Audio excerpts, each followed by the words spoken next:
Hello and welcome to my React hooks video. In this video, I will show you how to use 7 of the React hooks including useState, useReducer, useContext, useRef, useEffect, and performance hooks like useMemo and useCallback.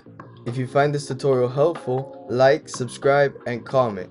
And with that out of the way, let's get into the code. By the way, you can find all the code for this project in the link in the description. So open a new folder in VS Code and open up the terminal. Run the command npm init v, enter in learn React hooks as the project name, press enter on the package name, select React as the framework, and select TypeScript as the variant. Now open up the folder that was created and open up the terminal inside of that folder. Run the command npm install, and finally, once it's done installing, run npm run dev. Then hide the terminal, and in the source folder, let's delete all of the default files that we will not use for this project. In the app.tsx, let's delete all of the default code that we will not use for this project. Now do the same for the main.tsx file. And now in the source folder, create a new folder called style. In that folder, create a new file called main.css. Once you have the main.css file open, create a new style declaration for the code element. Below that, create a class called flex with the display of flex. Then create a context component container class, and finally create a dark class. Let's close this file, and in the source directory, create a new folder called components.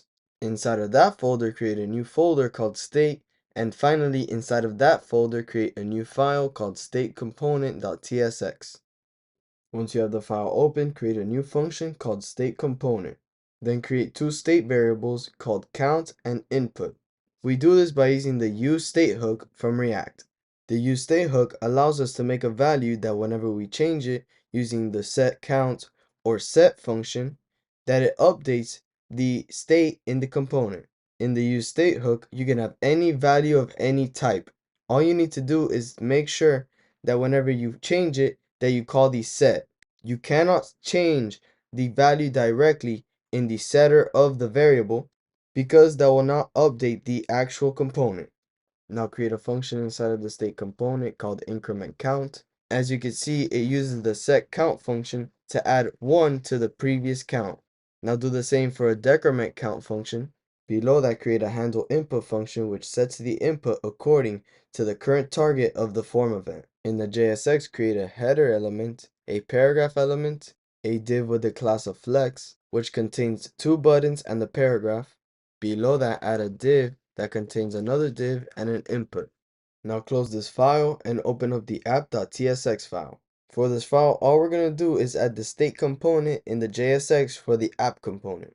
And don't forget to import the main.css file. Once you're done with this file, open up the dev server. If you don't know how to open up the web server, just open the terminal and run npm run dev.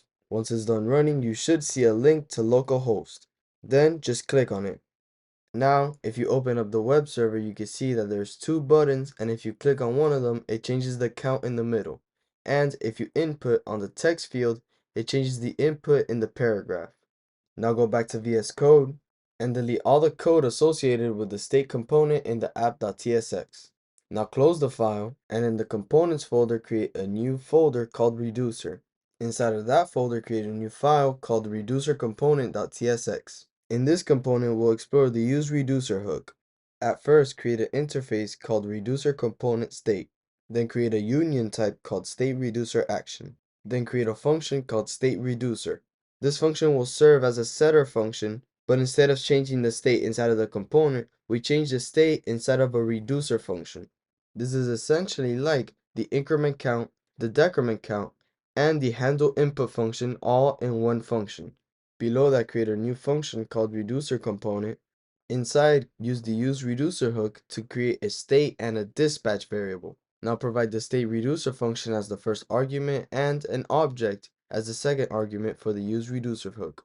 We are basically recreating the state component, but instead of using the useState hook to handle our state, we are using the useReducer hook. In the JSX, you should have a header component, a paragraph component, a pre-component, a div component with the class of flex that contains 2 buttons and a paragraph. Unlike the useState hook, to change the state in the useReducer hook, we call the dispatch function, which calls the state reducer function and changes the state accordingly. Now below the div with the class of flex, you create a new div with a paragraph and an input. Now once you have all the JSX, close the file and open up the app.tsx file. All we're going to do is add the reducer function in the app components JSX. Now open up the dev server. As you can see, there should be a JSON object, buttons to change the count, and text fields to change the input. Now go back to VS Code and remove all of the code associated with the reducer function. Now close the app.tsx file and in the components folder, create a new folder called context. Inside of that folder, create a new file called contextComponent.tsx. At first, create a type called stateContextReducerAction. Then create a union type called theme. Then create an interface called stateData. Right after that, create an interface called stateContextData. And finally, create a context called stateContext. Now close the file and in the context folder, create a new file called stateContextProvider.tsx. At first, create a function called stateReducer, which will have the same purpose as in the reducer component. Now create a statement with every single one of the cases for each one of the possible possibilities for the state context reducer action. In the increment count and the decrement count cases, we will just change the count by 1.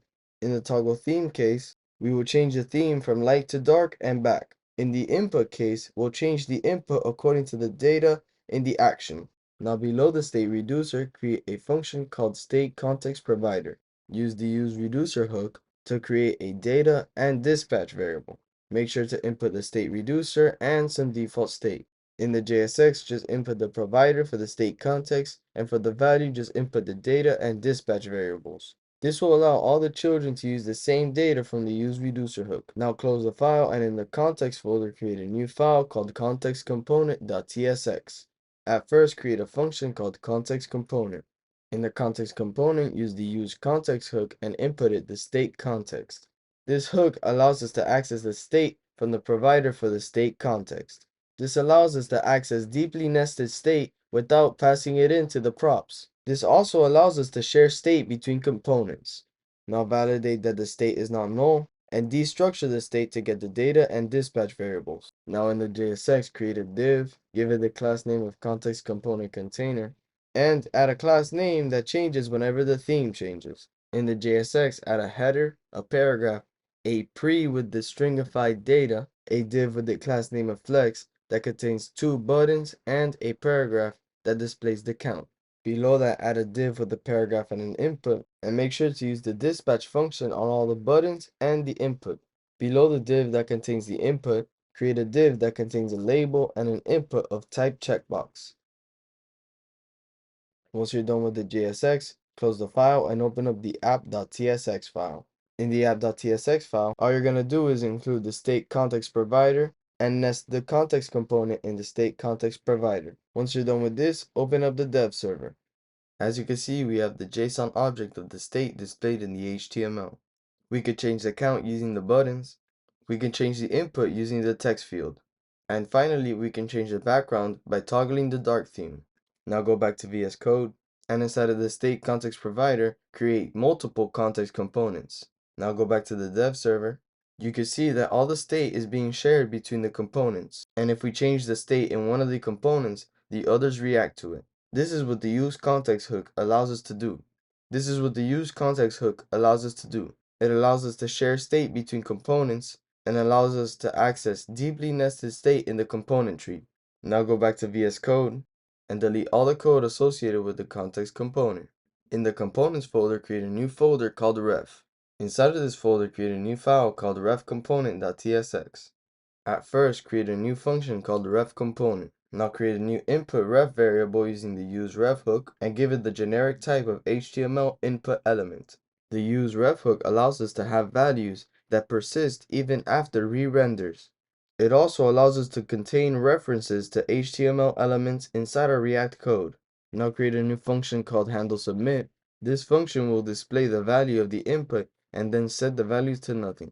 Now in the JSX, add a header, a paragraph, and a form that contains an input and a button. Make sure to set the onSubmit property to handleSubmit. And in the input, make sure to add the ref property to inputRef. Now close the file and open up the app.tsx file. all you're going to do in the app.tsx file is you're going to include the ref component into the JSX. Now open the dev server. As you can see, there should be a text field with a button. If you type into the text field and press the button, an alert should pop up containing the input you inputted into the text field. Now go back to VS Code and delete all the code associated with the ref component. Now in the components folder, create a new folder called effect. In the folder, create a new file called effectComponent.tsx. Now the first thing you're going to do is create a new function called effectComponent. Now create two stateful properties using the useState hook called userIndex and userData. Now use the useEffect hook, and inside the useEffect hook, create a new function called fetchUser. This function will fetch JSON data from a server, and once it has that data, it sets the user data to the JSON data it got. Now call the fetchUser function below it, and inside the useEffect hook, return a function that sets the ignore to true. This function will be called when there is a new re-render. The useEffect hook allows us to run code after the component has re-rendered, and if we give it another property, which is an array, it will only run the hook after one of those variables has changed. Now below the hook, create a function called handleChangeUserIndex. Now in the JSX, add a header, a paragraph, a select element with its onChange property set to the handleChangeUserIndex function. Then below it, add a HR element, and finally add a pre, which displays the user data, or if the user data is null, displays a div that says loading. Now close the file and open up the app.tsx file and add the effect component into the JSX. Now go back to the effect component and add the user index into the dependencies array in the useEffect hook. Now open the dev server, and as you can see, JSON data is being displayed even when we change the number of the index. The update of the JSON data is also delayed by the set timeout that we put inside of the function. Now go back to VS Code and delete all the code associated with the effect component. Now in the components folder, create a new folder called performance. Inside of this folder, create a new file called performancecomponent.tsx. At first, create a function called performanceComponent. Now create an input ref using the useRef hook. Create two stateful properties called count and input using the useState hook. Below that, create an increment count function and a decrement count function. Now below those functions, create a new function called handleInput. Now in the JSX, add a header, a paragraph, a div with a class name of flex that contains two buttons and a paragraph. The button's onClick property should be assigned to the decrement and increment count functions. Now below the div, add an input and assign the onInput and ref properties. Now close the file and open up the app.tsx file, and in the JSX, include the performance component. Now open the dev server. This should be similar to the state component. Now go back to VS Code, and below the handleInput function, create a variable called joinedInput with count. Create this variable using the useMemo hook. This hook allows us to assign a variable only when its dependencies have changed. In theory, this variable should change when the input and count variables have changed. Let's see how it holds up. Below the paragraph, create a new paragraph that displays the new variable. Now open the dev server, and as you can see, if we change the input or the count, the value doesn't change in the new paragraph. Now go back to VS Code, and let's fix the new variable we just created by adding the count and input variables as dependencies for the useMemo hook. Now open the dev server, and now it's working all fine. Let's go back to VS Code, and below the new variable we just created, create a new function called handleSubmit by using the useCallback hook from React. This hook allows you to cache function definitions between re-renders, and only updates when one of its dependencies updates. Now in the JSX, create a div that contains a button, and assign the onClick property to the handleSubmit function. Now open the dev server, and as you can see, the button and the input are working fine, but if you press the button, it doesn't have the updated values. Now go back to VS Code and provide the input and count variables as dependencies for the handleSubmit function. And below the set count, set the value of the input ref to nothing. Now go over to the dev server, and if you type into the text field and change the count, you can see that if we press the button, the alert changes with the new values.